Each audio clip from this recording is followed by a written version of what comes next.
excessive pressure in the methane pocket that would overwhelm the backup and safety valves of that exploration rig. Accidents happen.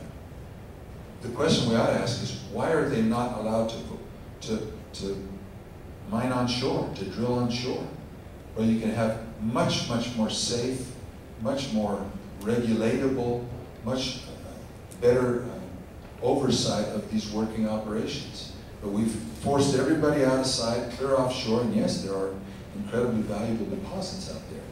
But the fact that that happened, that wasn't the problem so bad as what happened next, where a government would not allow the best equipment, the fastest response, the best expertise to be brought to bear because of a host of regulatory impediments. And where Obama blew it is, his agencies were making all these things be tested before they could be brought to bear on the problem.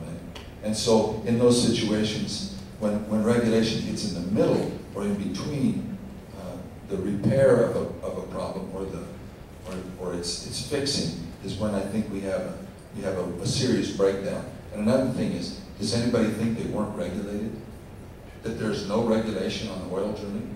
I mean, that's ludicrous. And it's all created to make it more safe. Regulations don't create safety.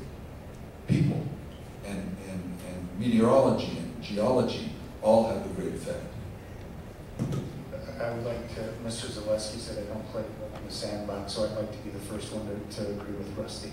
So I go on record as agreeing with Rusty, but it's on camera too. Our friends over at the Democratic Party have it on camera, so I agree with Rusty.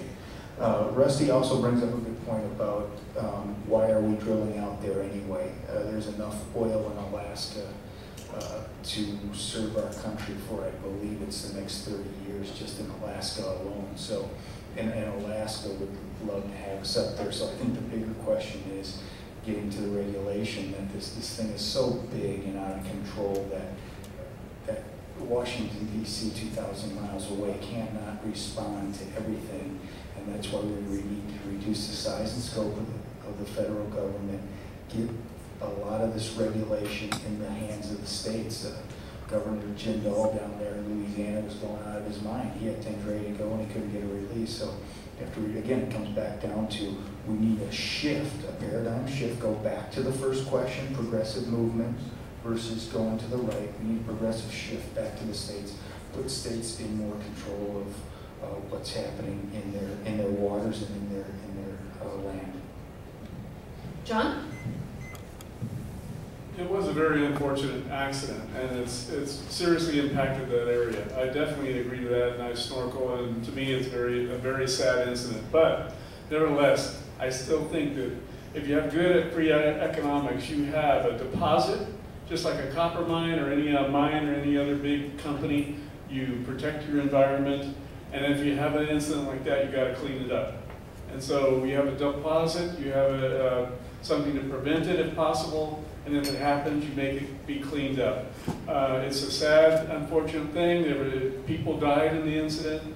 Some of the liberals and different groups want to run in and say that we didn't do things right, free enterprise was wrong, this company was wrong, and there was some mistakes, and there was some mistakes all the way around. But to me, you get that all in place when you have a copper mine come in, they deposit 15, 20 million, they meet up the regulations, which are usually too many, too long before they can drill or mine, and you have that all in place, and if an incident like that happens, you just kick into gear and clean it up until it's cleaned up, and basically they're responsible.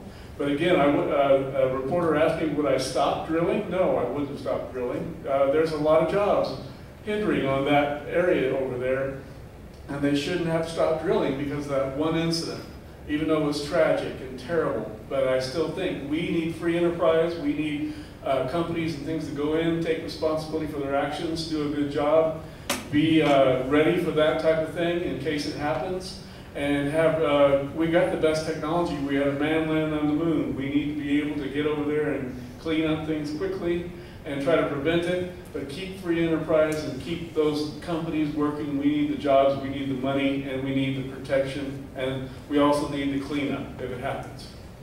Tom? Yes, it's actually a pretty easy question. And, John's right, it's the free market here.